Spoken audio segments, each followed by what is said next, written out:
Fala, pessoal! Começando mais um programa aqui no Conexões PE, aqui nesse espaço. Só recordando, pedindo a você novamente, salve, compartilhe, se inscreva no nosso canal. É muito bom também ter suas opiniões. Vai lá, deixa um comentário, rapaz. Cada entrevista muito legal, muito massa. Eu queria seu comentário lá para que a gente possa interagir ainda mais. Deixa eu pedir para Eduardo Turdo novamente fazer a apresentação do nosso convidado, Eduardo. Olá, pessoal. O tema hoje, a saúde da visão. Com o Dr. Vasco Bravo Filho, formado em medicina pela UPE, tem especialização em oftalmologia pela Fundação Altino Ventura, é especialista em catarata e retina, doutor em oftalmologia pela Unifesp São Paulo e doutor pela McGill University, Montreal, Canadá. É diretor do Hope e ex-presidente da Sociedade de Oftalmologia de Pernambuco. Doutor Vasco, muito obrigado pela atenção, pela participação nesse nosso programa e um grande abraço do seu pai, Dr. Vasco Bravo, pessoa muito querida entre a gente. Vamos lá, Beto. Vamos lá, doutor. Começar, eu queria... Você falou no pai, doutor Vasco, deve ter sido por ele que essa escolha pela oftalmologia... É família mesmo motivou isso tudo, doutor? É isso aí. Obrigado primeiramente aí pelo convite, Eduardo e Beto. É um prazer estar aqui com vocês. Falar um pouquinho aí sobre esse tema aí, saúde visual, saúde da visão, que é um tema que me encanta e nem é à toa que eu escolhi isso para ser da minha profissão. Então, a escolha pela oftalmologia foi realmente por conta de meu pai, né? Então, desde pequeno, eu admirava como médico, acompanhava ele, às vezes em revisões, aos sábados, que ele fazia cirurgias no hospital infantil. Então, recentemente, até ele recebeu uma homenagem lá e eu me recordei com muito saudosismo de eu ir acompanhando ele, segurando uma cuba, ele tirando os curativos, os pacientes ficavam internados. Então, a medicina começou ali para mim nisso, indo a congresso com eles, então vendo a satisfação dele pelo trabalho. Meu pai sempre trabalhou muito, mas eu nunca ouvi meu pai reclamar do trabalho, nunca com um fardo. Então, sempre foi uma satisfação. Então, naturalmente, a medicina acabou vindo para mim por conta disso e a oftalmologia. Eu até brincava na faculdade, quando eu entrei na faculdade de medicina, eu já sabia que eu queria ser oftalmologista. E o pessoal falava, mas rapaz, você não vai ver as outras coisas. Eu falei, veja, eu acho que é até natural, porque o que me encantou na medicina primeiro foi a oftalmologia, através de meu pai. Mas a história da oftalmologia na minha família já veio um pouquinho antes. Apesar de eu ter o nome do meu pai, mas eu também tenho no meu sangue o sangue da família Figueiredo. Meu bisavô, Francisco Figueiredo, foi um dos primeiros oftalmologistas aqui em Recife. Ele, em 1948, ele ia ser o presidente do primeiro Congresso Brasileiro de Oftalmologia aqui em Recife. E ele, 2 dias antes, teve um infarto fulminante e morreu. E aí quem assumiu, inclusive, depois a presidência do Congresso foi o Dr. Altino Ventura, que depois eu fui fazer minha formação lá na Fundação Altino Ventura. Aí, depois desse meu bisavô, 2 tios-avós meus são oftalmologistas, que é Henrique, já falecido também, e Jaime Figueiredo, também já falecido. Aí, depois de Jaime Figueiredo, Jaiminho, que é o filho de Jaime Figueiredo, que é primo meu, também é oftalmo. Tem um oftalmo que é primo Francisco Carlos em Londres, em Newcastle, na Inglaterra. O filho também é. Então, aí meu pai, por conta da relação de namoro com minha mãe, que era sobrinha de Jaime Figueiredo, fez medicina, não tinha ninguém na família médica, né? Meu pai e meus tios foram os primeiros da família médica por parte de pai. Aí acabou ele se encantando com a oftalmologia e eu entrei nesse barco aí. Então já somos mais de 8 oftalmologistas aí na família, contando pai e mãe. Então por isso que o interesse da oftalmologia surgiu. Que bom, que legal. Eduardo. Me diga uma coisa, Vasco, com relação aos problemas de visão. Quais são os problemas mais comuns hoje na população brasileira? Vamos falar de forma genérica. O que é que mais chega assim, no seu consultório? E depois a gente vai fazendo as perguntas um pouco mais focadas. A oftalmologia, a gente estava conversando um pouco sobre isso até antes da entrevista, né? A oftalmologia é uma das especialidades em que a gente cuida do nascer a gente brinca até o pós-mortem, porque tem um transplante de córnea, né? Em que a gente faz a captação da córnea do paciente doador. Então, a gente vai ter patologias que são mais frequentes e menos frequentes de acordo com a faixa etária. Então, quando a gente fala que a criança nasce e tem que fazer o teste do olhinho, por quê? Porque a gente sabe que no teste do olhinho a gente pode identificar, às vezes, uma criança que pode nascer com a catarata congênita. Tem criança que pode nascer com catarata. A gente tem a questão do retinoblastoma, que ficou muito em voga recentemente, quando o filho de Thiago Leifert teve um diagnóstico de retinoblastoma até um pouco mais tardio, né? Ela perdeu a visão de um olho, e esse retinoblastoma é uma doença que pode levar à morte, além de outras patologias. Depois, na infância, tem a questão do óculos. Óculos hoje é uma das principais causas de cegueiras reversíveis no mundo, por incrível que pareça. A falta de óculos, simplesmente isso. Tem muita gente, na população mundial que não enxerga pela dificuldade de enxergar, seja para longe ou seja para perto, numa idade mais avançada. Então, e essa idade da infância é muito importante, esse acompanhamento e avaliação oftalmológica, porque se a criança não usa óculos desde cedo, e se ela tiver indicação, após os 7, 8 anos de idade, é um período em que ocorre o desenvolvimento do sistema visual cerebral da visão. Então, o olho pode ser perfeito. Se a criança não usar óculos de maneira adequada, ela pode ter o olho preguiçoso, que é o olho amblíope. Então, a pessoa pode não conseguir enxergar ou enxergar muito mal e não tem o que fazer. Hoje a gente não tem nenhum tratamento para isso. Essa faixa de idade que o senhor coloca para a criança, seria a partir de que... Assim, ela chegar no consultório. Tipo, o que a gente recomenda é teste do olhinho, os primeiros 30 dias de vida. Aí depois uma avaliação 6 meses, idealmente depois 1 ano. E a cada ano, na idade escolar. Todo ano fazer, mesmo que a criança não tenha nada. Minha filha, por exemplo, inicialmente não tinha nada. Com 3 anos e meio, começou a desenvolver um astigmatismo e ela começou a ficar enxergando mal de um olho. Aí foi quando a gente atuou e começou a usar o óculos para isso. Então, e às vezes a visão é ruim só de um olho. Então o desenvolvimento da criança é normal, ela não tem dificuldade de interação, ela enxerga de longe, mas às vezes um olho pode ter um grau mais forte. Então tem essa recomendação de fazer esse acompanhamento desde cedo, mesmo antes de idade escolar, que a gente tem alguns testes que podem ser feitos. Eduardo, por favor. Qual a frequência ideal? Você já falou de certa maneira aí, da criança, né? Mas para um adulto, qual é a frequência ideal para ir ao oftalmologista? A gente sempre fala que o ideal é que as pessoas vão realmente uma vez ao ano. As doenças oftalmológicas, a grande maioria delas, não trazem nenhum sintomas no início.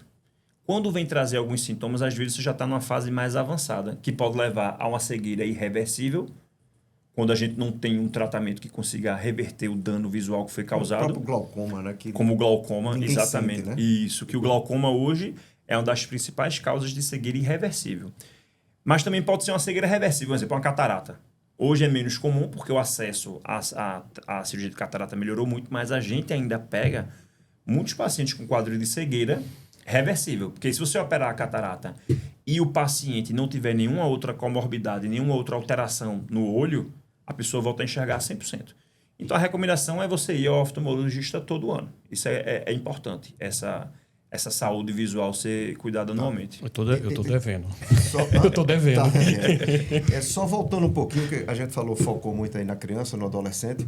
Nesse público mais velho, percentualmente falando, a catarata, o glaucoma e o que mais que a gente tem? Então, a gente tem aí, depois dos 50 anos, 50, 60 anos, que é quando começam a surgir as doenças mais relacionadas com a idade.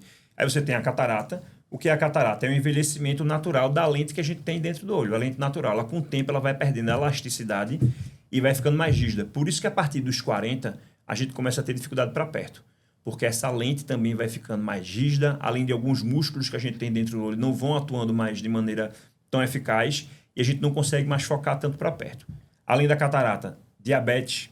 A diabetes pode afetar a visão, pode levar a um quadro de retinopatia diabética, que é também uma causa de cegueira irreversível muito grande na população economicamente ativa, que a gente chama, né? Então, eu já tive casos de pacientes de eu chegar com 45 anos, 48 anos, com diabetes, com um quadro avançadíssimo e a gente não tem mais o que fazer.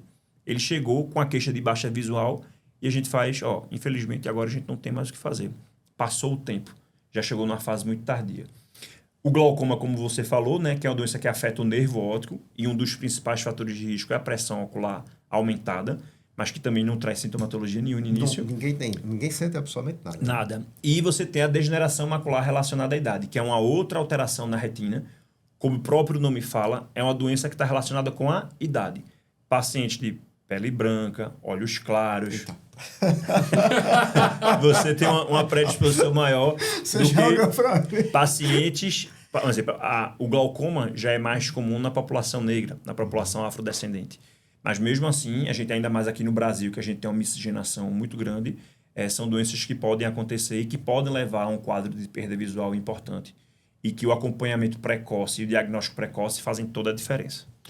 Doutor Vasco, a gente está vivendo num mundo onde celular, computador, TV, aquela luz enorme na cara da pessoa, das crianças, dos adolescentes. Como é que a gente... O que é que isso realmente prejudica a visão? E o que é que a gente tem que fazer, combater com relação a isso? É engraçado que antes da pandemia, meio no consultório, a gente dizia que às vezes era conversa de vó, né? Menino, sai da tela, menino, sai não sei o quê. E a gente vive hoje uma epidemia de miopia no mundo. Existe uma epidemia de miopia porque esse mundo de perto, pós-pandemia, induziu muito o aumento da miopia em crianças. Porque esse mundo de perto é como se o estímulo luminoso, você vai aproximando a imagem, é como se ele estivesse tentando focar a imagem cada vez mais na retina e ela vai estimulando o olho a crescer. E o olho grande é o olho míope. A miopia nada mais é porque o olho é um pouco maior do que o normal e faz com que a imagem se foque antes da retina. E aí o que a orientação realmente, que inclusive de sociedades de pediatria e de oftalmopediatria, por exemplo, tela em crianças, ela deve ser totalmente proibida realmente, tela de celular. Você fala de criança até que idade? De criança, veja, na verdade, a recomendação das sociedades normalmente até os 8 anos é você proibir mesmo. E você tem que tomar muito cuidado nas crianças que fazem o uso constante de que precisa policiar. Não pode usar 2, 3, 4 horas por dia, como muitas vezes a gente vê. E o problema da miopia não é só o grau, né? O grau é um problema que pode levar a um impacto visual, mas a gente sabe que quanto maior a miopia, tem mais chance também de ter alterações na retina e aumentar o risco de ter descolamento de retina.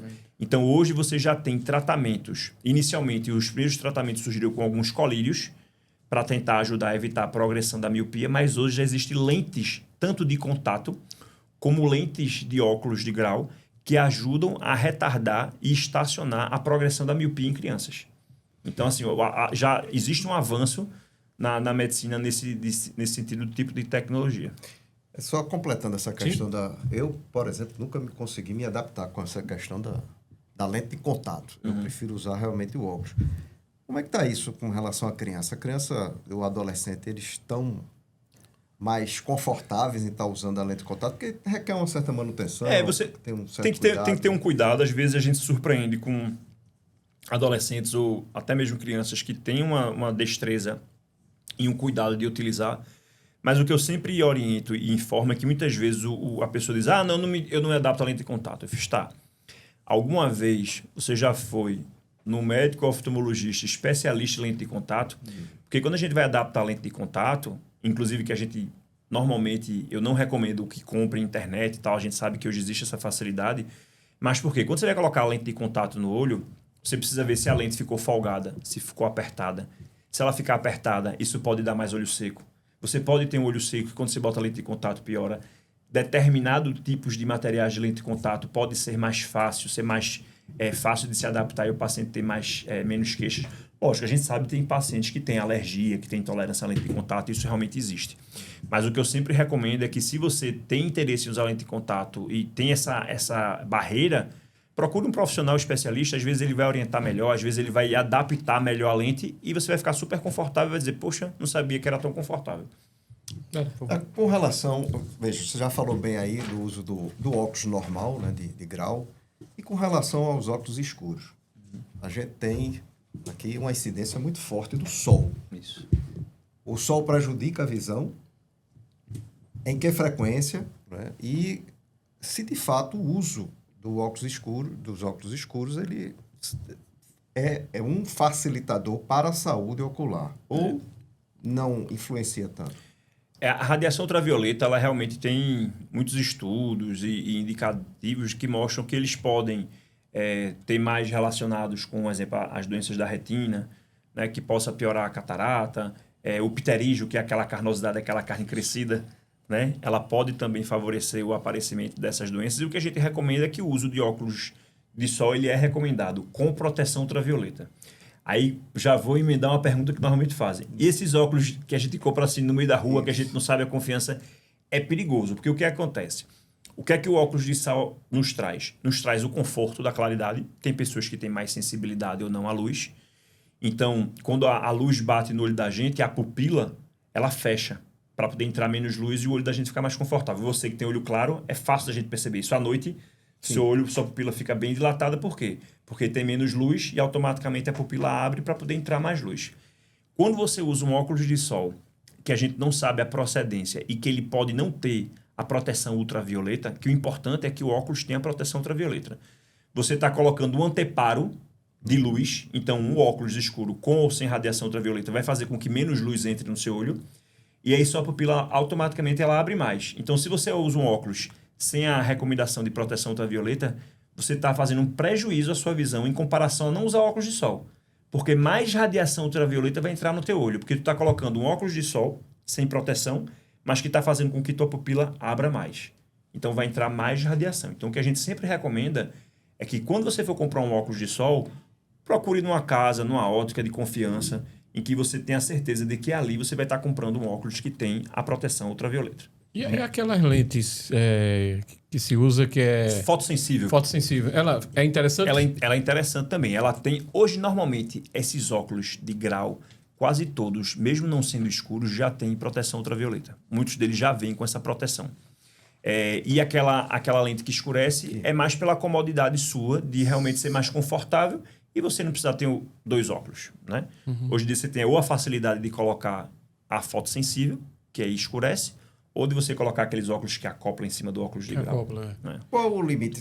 Desculpa, essa questão do sol, porque como a gente tem uma cidade que praticamente todos os dias muita gente anda sem proteção e está exposta as pessoas ao sol.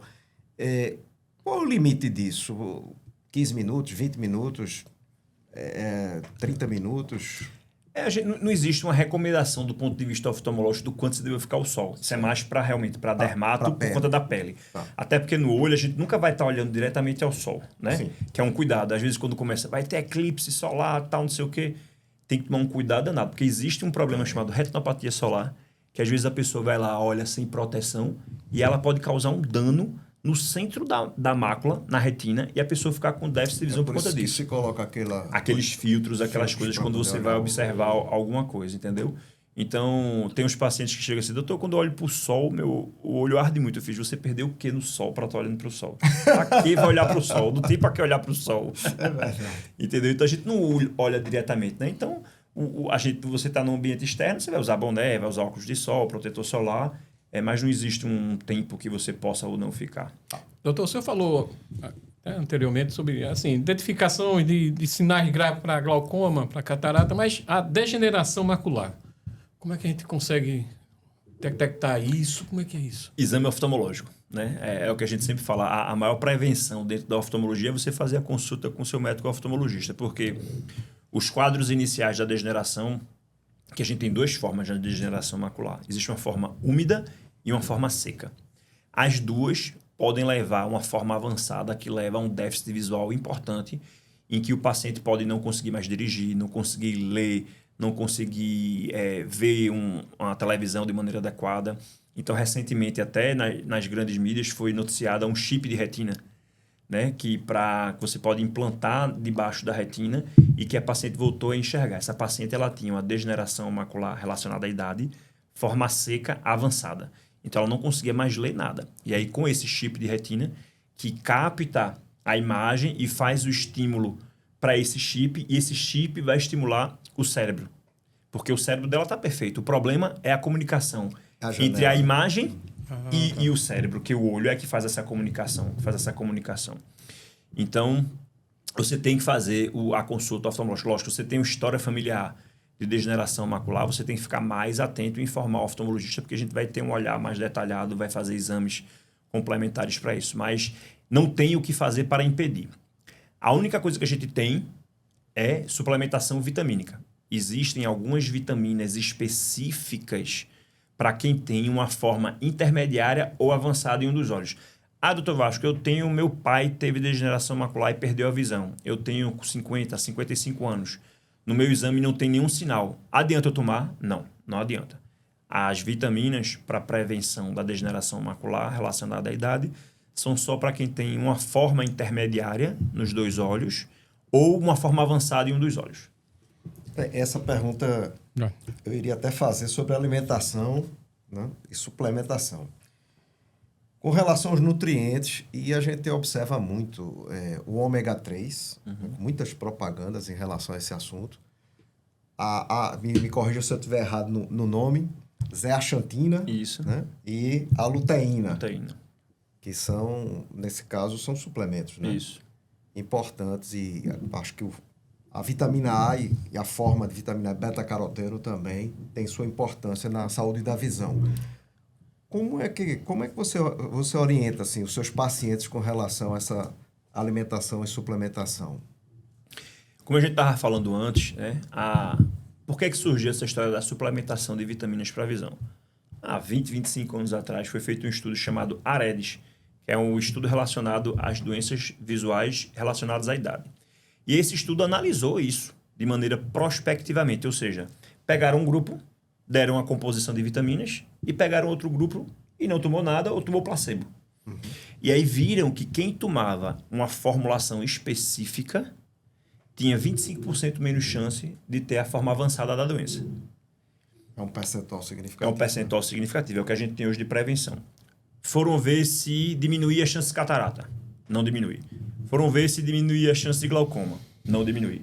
Foram ver se pacientes que não tenham degeneração tomando, se eles diminuíam a chance deles não terem. Também não diminui. Então é só, como a gente falou, para aqueles casos específicos. E a gente precisa tomar muito cuidado, porque a gente tem muita suplementação vitamínica, que hoje em dia, nas redes sociais, tal, que se faz propaganda de suplementação vitamínica, que serve para tudo, para catarata, glaucoma, diabetes, artrite, artrose, demência, para tudo, impotência, para tudo. Então a gente precisa tomar muito cuidado, porque assim, não existe hoje comprovação científica de que você tomando essas vitaminas, você vai ter uma saúde visual melhor ou não, a não ser que você tenha aquilo que eu falei da degeneração macular numa forma mais intermediária ou avançada. O ômega 3 pode estimular de alguma forma? A gente não tem nenhum estudo que ele isoladamente vai trazer benefício. Tá. O que existe, isso aí já existe na literatura, é de que o ômega ele pode ajudar a uma melhor qualidade da gordura que a gente tem na lágrima. Veja a relação, né? Outra coisa. Então, às vezes, o paciente, quando ele tem um olho seco mais importante, a gente pode fazer a recomendação de óleo de linhaça, de suplementação de ômega, porque a gente sabe que isso pode melhorar a gordura da lágrima e, consequentemente, vai melhorar a queixa do olho seco do paciente. Doutor, fazendo uma comparação com pessoas com 40, 50, 60 anos, como é que eles conseguem? Qual é envelhecer com saúde ocular? Como envelhecer com saúde ocular? Vamos lá, eu colocando como meu exemplo aqui, a gente estava falando antes. Eu tenho 57 anos, enxergo tranquilamente aqui sem um óculos, mas eu não enxergo quem está ali na frente. Eu não consigo detectar se Matusa está olhando para mim, se não está. A minha visão de longe. Mas, com o tempo, ao invés de ela ficar aumentando o grau, ela foi diminuindo um pouquinho. Não, assim, ainda continuo míope, mas ela não é um grau que eu tinha com o do garoto. E qual é esse cuidado que eu preciso ter para que eu mantenha isso aí fora, tirando, claro, as doenças, né, que possam surgir? Às vezes essa modificação do grau, às vezes pode ser, como a gente estava conversando, que a partir dos 50, a gente já começa a ter pequenos sinais de opacificação da lente do olho, que é a catarata, né? Então, às vezes, essas mudanças de grau já pode ser um começo de catarata. Não significa dizer que você tem que operar. Mas já pode ser um começo de catarata aparecendo, que às vezes vai dando esse ajuste e vai dando essa diminuição do grau. Mas a recomendação que a gente fala, veja, é aquela velha máxima de saúde, né? A gente sabe que a diabetes pode afetar a retina, a gente sabe que a pressão alta pode afetar a retina, a diabetes aumenta a chance de catarata e de glaucoma. Então, você ter uma saúde física, cardiológica, glicemia de jejum, colesterol, tudo isso favorece para que, consequentemente, porque veja, o olho está muito conectado com o olho. Né? Então, a gente hoje tem mais de 10 subespecialidades dentro da oftalmologia. A gente tem inflamações oculares que podem ser decorrentes de uma artrite reumatoide, de um processo reumatológico, de uma infecção. Uma tuberculose pode afetar o olho e levar a uma perda visual. O paciente pode estar com um abscesso no fígado e ter uma infecção que vai para o olho. Isso pode levar a uma perda visual. Então, o olho está muito conectado com o nosso corpo humano. Então, o cuidar do corpo perda de peso, controle de diabetes, hipertensão, colesterol. Tudo isso é fundamental para que você tenha uma saúde visual também boa. Porque não adianta a gente ter hoje o que a gente tem de tecnologia para tratamento de doenças da retina, por exemplo. O cara é diabético, eu tenho laser, eu tenho injeção, eu tenho cirurgia, mas o cara não se cuida, é enxugar gelo, meu amigo.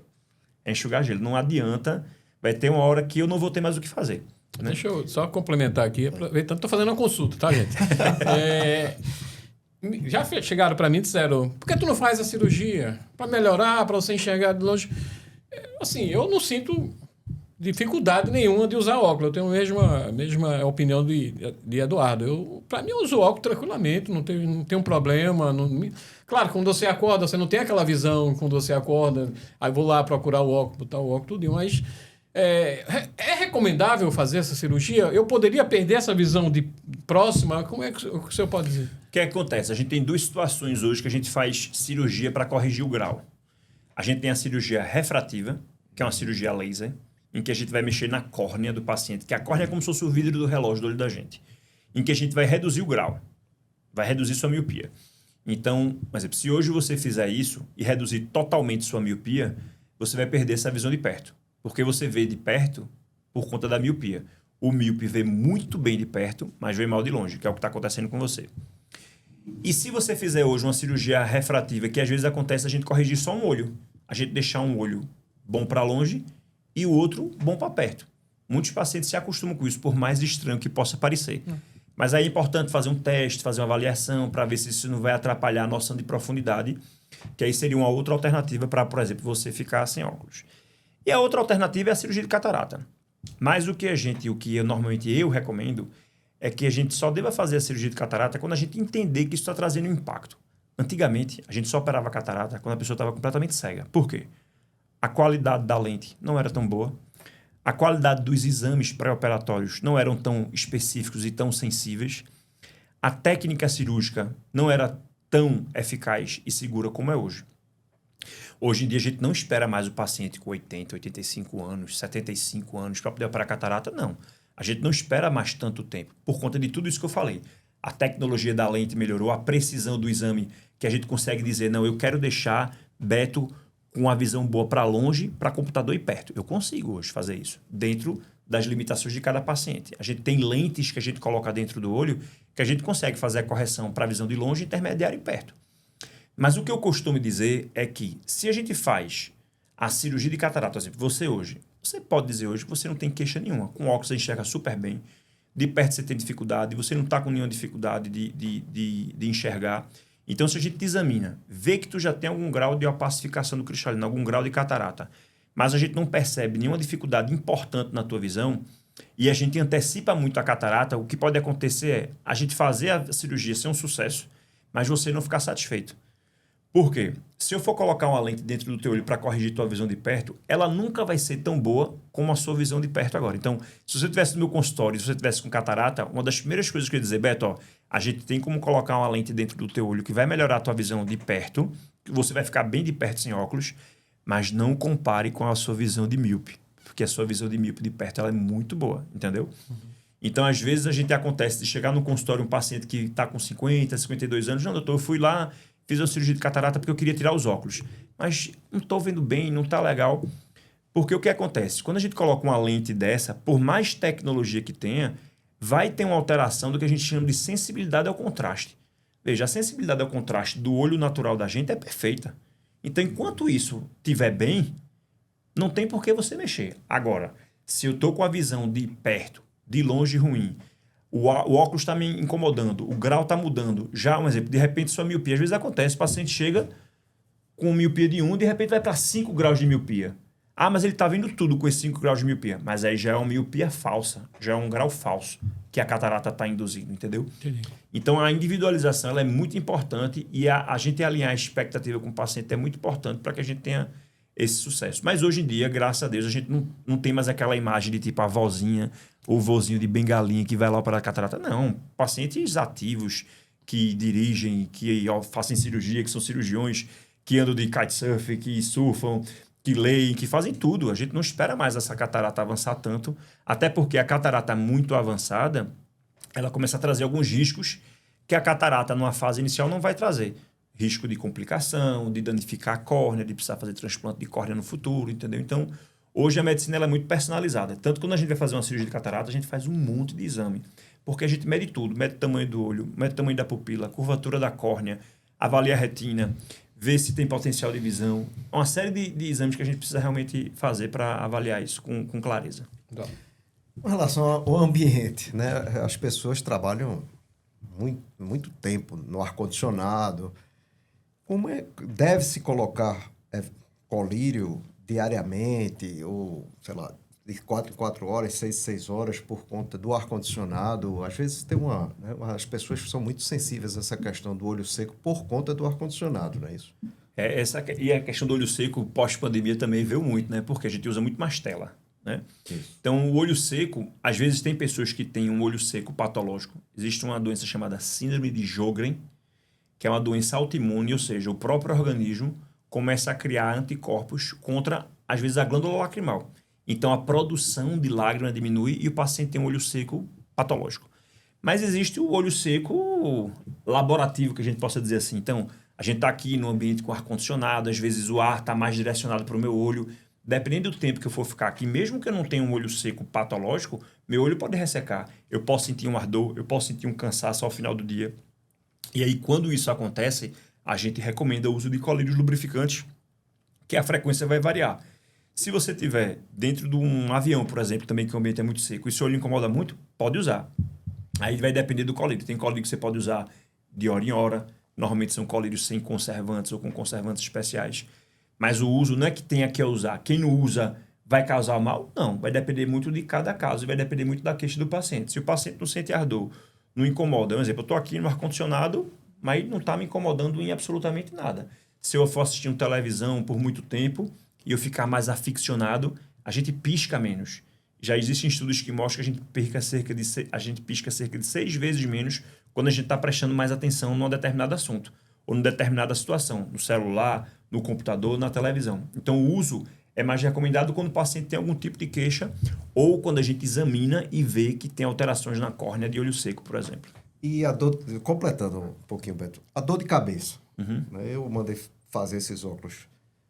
E aí passa geralmente algum tempo, né, no laboratório e todos os dias eu tive dor de cabeça. Essa relação, como é que está isso? Isso procede? É psicológico às vezes? Não, veja, às vezes a dor de cabeça, ela pode ter origem oftalmológica. Normalmente, a dor de cabeça por conta da visão é mais uma dor de cabeça que acontece ao final do dia. Exatamente. Após o uso intenso da visão. Tipo, se a pessoa diz assim, não, eu tô com dor de cabeça, comecei uma dor de cabeça hoje. É menos provável que isso seja uma causa oftalmológica, né? Ou então eu acordo com dor de cabeça. É menos provável. É mais comum a dor de cabeça quando ela é ao longo do dia que vai piorando no final do dia. E aí pode ser simplesmente pela falta do grau do óculos. Uhum. Às vezes, quando você diz que faz um óculos novo, às vezes o óculos, principalmente se ele for multifocal, ou seja, ele tiver o grau para longe, intermediário e perto, às vezes se a gente muda até a marca da lente ou a medida que ficou um pouquinho fora do centro, isso pode fazer com que a gente tenha um esforço visual maior e isso pode dar dor de cabeça. Às vezes, isso é uma questão acomodativa de você se adaptar a esses novos óculos aí com 2, 3 dias, uma semana, isso é para resolver. Mas se isso passa de mais de uma semana, essa dor de cabeça é muito intensa, é importante conversar com o teu oftalmologista para poder entender. Porque às vezes o oftalmologista examina e diz, isso não é nada oftalmológico. É importante ir no neurologista para poder avaliar alguma outra causa. Doutor, tem mais alguma coisa? Só fechando. Complementem. Vasco falou aqui muito na história da pandemia, né? E curioso que as pessoas sempre estavam colocando as máscaras. E meu pai sempre dizia, meu pai é oftalmo, né? Já deixou a profissão há muitos anos, está com 96 anos de idade, mas dava sempre essa orientação. Ou fica usando máscara e esquece dos olhos. E eu acho que eu peguei Covid por coçar o olho. Quer dizer, isso é uma coisa que está muito na nossa população, de não lavar as mãos antes de coçar o olho, né? E procede, né? A gente pode pegar qualquer tipo de gripe ou Covid e coçar o olho. Vamos dizer, para conjuntivite, né? Ela é contagiosa contato. Você não pega conjuntivite no ar. Agora, você pode pegar uma gripe no ar, você pode. Vamos supor, se eu tiver gripado aqui e daqui a um dia eu arriar, e daqui a depois 2, 3 dias vocês arriarem, com certeza eu passei para vocês, no ambiente aqui. Certo. Conjuntivite vai pegar no ar? Não. Agora, é mais comum em quem tem um quadro gripal, porque aí você passa mais a mão no nariz, você assua, bota a mão no olho, você aumenta a flora de bactéria ali, você pode realmente pegar a conjuntivite. Mas a conjuntivite, por exemplo, é muito de contato. Realmente, a recomendação é você estar sempre higienizando a mão, que foi um hábito pós-pandemia, que todos nós tivemos muito bom de estar utilizando, se não está lavando a mão, mas está lavando o álcool gel, utilizando para poder fazer essa higiene das mãos. Então, qual é a recomendação? A gente pode botar a mão no olho? Não, eu vejo o ideal que você não bota a mão no olho. Se você botar na mão no olho é por algum problema. Ou porque está coçando, pode ser uma alergia, e aí você vai ter colírio para alergia. Ou porque o olho está ressecado, aí você vai usar o lubrificante, mas não é para botar botando a mão no olho. Se você bota muita mão no olho suja, você aumenta a chance de você ter um terçol, né? O terçol no olho é por conta disso também, entendeu? Então, a recomendação é não colocar Principalmente realmente... criança, né? Que é difícil de você... E o fato de coçar muito o olho também, a gente teve recentemente que... Agora, todo mês é um mês de doença, né? E de alguma coisa. A gente teve um mês recentemente, o mês do ceratocone, que é uma alteração na córnea. Então, a córnea é como se fosse o vidro do relógio da gente, ela é ovalada, ela é circular. Às vezes, tem crianças ou pessoas que têm uma alergia, que coçam muito o olho e que elas podem induzir um ceratocone. A córnea, em vez de ser redonda, ela forma um cone. E aí precisa, às vezes, fazer implante de anel, transplante de córnea, simplesmente pelo fato da pessoa coçar muito o olho. O senhor colocou algumas situações aí, mas quais são os mitos? As fake news que a saúde ocular e acaba atrapalhando a vida humana? Veja, tem alguns. Essa questão, por exemplo, tomar as vitaminas, porque eu vou prevenir tudo. Aí a pessoa toma vitamina, não vou no oftalmologista, toma vitamina, eu estou muito bem, né? Tem essa questão do óculos, que a gente tem que tomar cuidado com óculos de sol, sem recomendação. Um mito que a gente brinca aqui, fala que me diz assim, não, eu tenho que ir no meu oftalmologista porque meu óculos venceu.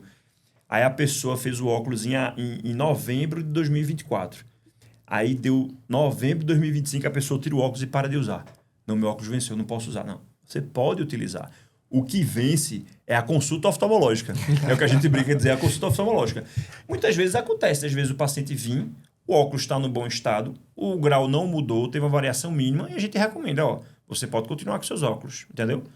Mas a gente sempre recomenda essa questão, não existe essa questão do óculos vencer. Agora é importante, tipo assim, vamos supor, você não vai no seu oftalmologista e aí vai pegar a receita de um ano atrás para fazer, veja, pode dar certo, mas tem grande probabilidade também de ter alguma alteração pequena que isso vai fazer com que você não se adapte tão bem ao óculos.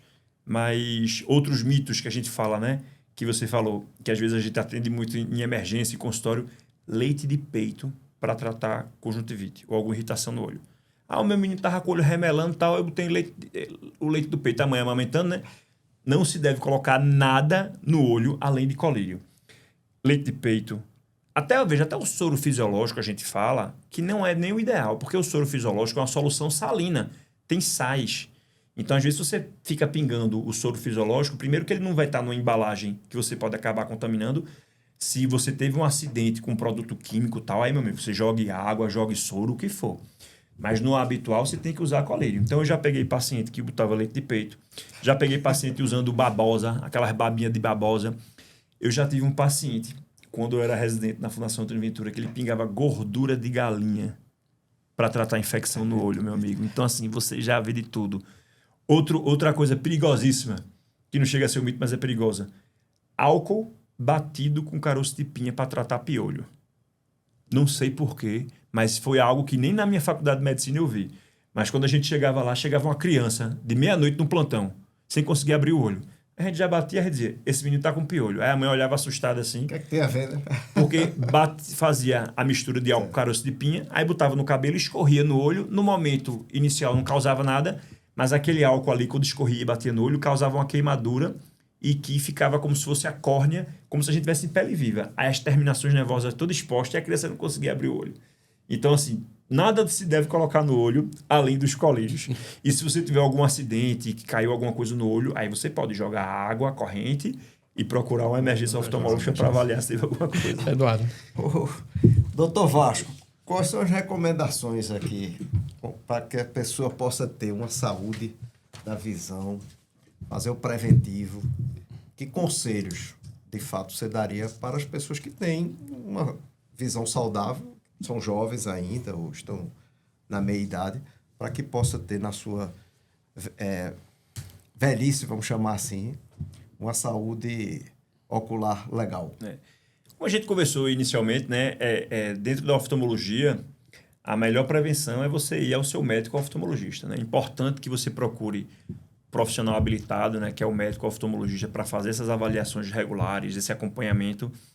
Porque, como a gente comentou no começo, a grande maioria das doenças oftalmológicas, se diagnosticadas precocemente, você não vai ter nenhum problema, lógico. Tem algumas situações de retina que às vezes a gente foge ao nosso controle, a gente não tem ainda tratamento que evite progredir. A gente pode conseguir estacionar, controlar, diminuir a velocidade de progressão. Mas o glaucoma, que a gente já ouviu falar muito, hoje em dia, a pessoa ficar cega por glaucoma é uma situação que é muito difícil, porque a gente tem colírio, tem laser, tem cirurgia, tem várias coisas que podem evitar que o glaucoma avance. Então, realmente, você procurar um médico oftalmologista habilitado, de sua confiança, para que ele possa atender, e se por um acaso ele não for especialista na área, encaminhar para o especialista na área. Você não só esperar, você sentir alguma coisa para ir no oftalmologista. Você tem que ir de maneira preventiva mesmo. O estresse está relacionado com a visão? Excelente pergunta. Existe uma doença que o nome é grande, corioretinopatia serosa central. Dá para repetir? Corioretinopatia serosa central. Existem algumas pessoas que a gente chama comumente de serosa. Existem algumas pessoas que têm uma predisposição que, por algum distúrbio, alguma descarga de adrenalina, de corticoide ou de estresse, elas podem ter um acúmulo de líquido no centro da retina. E aí a pessoa vê embaçado e vê uma mancha no centro da visão. É mais comum em homens de meia idade com perfil mais ansioso. Mas, como eu falei, às vezes o uso de corticoide pode ser uma predisposição para isso também. E ainda não existe uma causa específica, é pelo perfil. E aí, na grande maioria das vezes, o paciente chega com essa queixa, a gente faz o diagnóstico no consultório com alguns exames complementares, vê que tem aquele acúmulo de líquido, e na grande maioria das vezes, esse líquido regride espontaneamente, sem a gente precisar fazer nada. Mas existem alguns pacientes que isso pode cronificar, e a gente tem um laser hoje que a gente pode fazer para enxugar esse líquido do centro da visão. Mas o estresse pode dar isso. Como é a reação dos pacientes? Então, são as reações. Porque, assim, ir para o oftalmologista diz, olha, isso aí é estresse. Acaba fazendo o quê? Não, doutor, me dá uma testada aí de 6 vezes, né? Não tem como a gente fazer isso, né? Não, veja, hoje... Mas tem que falar, né? Tem que falar. A gente fala. E às vezes, eu brinco que às vezes, antes de oftalmologia, eu sou médico. Então, eu tenho que conversar e eu tenho que perguntar, você é ansioso? Você tem ansiedade? Doutor, eu sou. Então, olha, você precisa ir realmente num psiquiatra para poder cuidar e tratar dessa ansiedade, porque às vezes entendeu? A pessoa, às vezes, por exemplo, eu e você, a gente pode submeter ao mesmo nível de estresse, você ter e eu não ter. Por quê? É uma predisposição. As pessoas têm problema de pele. Exatamente. Às vezes já até pode ter um estresse muito maior uma pessoa e não ter nada, e outra com um estresse menor, é o perfil da pessoa, né? Então, a gente tem essa recomendação de que, às vezes, veja, hoje mais comum do que nunca, mas vez ou outra, eu encaminho meus pacientes para o psiquiatra também. Fiz, olha, você precisa ir no psiquiatra. Ou psicólogo. O psicólogo. Vou fazer uma terapiazinha. Ok, doutor. Deixa eu pedir aqui para Eduardo aqui fazer os agradecimentos aos nossos parceiros aqui, né, Eduardo? Vamos lá, Beto. Obrigado. Apoio aí da AlphaWays XP Investimentos, a CDS Sistemas, Contar assessoria de contabilidade e assessoria tributária, Cultura Inglesa, Delta Expresso, a Oculum e a Parladelli. Obrigado, pessoal, pelo apoio. Obrigado, doutor Vasco Bravo Filho. Muito bom. Obrigado, Beto. Obrigado, doutor. Foi muito bom. Foi muito, assim, acho que trouxe muitas informações que é interessante para o público. Muito bom. Eu agradeço a oportunidade. Estamos sempre à disposição aí para ajudar e trazer informação de qualidade. É muito bom. Conte comigo aí para uma próxima oportunidade. Foi bom que eu ganhei até umas consultas aqui, já para saber as coisas aqui. Gente, a gente vai terminando agora o programa, mas semana que vem tem mais um programa. Quem é o próximo nosso convidado? Já pode anunciar aqui? Anuncie, rapaz. Diga. João Braga, né? Grande João Braga vai falar sobre mobilidade e trânsito no Recife. Esse programa é imperdível porque a gente precisa falar sobre isso. Todos nós estamos sofrendo isso há anos, né? E acho que o João conhece muito do assunto. Vai ser um programa muito interessante. Falta a pedir a vocês, ó, se inscreva no canal, compartilhe, salve o seu programa, mande sua mensagem, converse com a gente aqui, tá bom? Um abraço para todos, estamos aqui no Conexão SPE.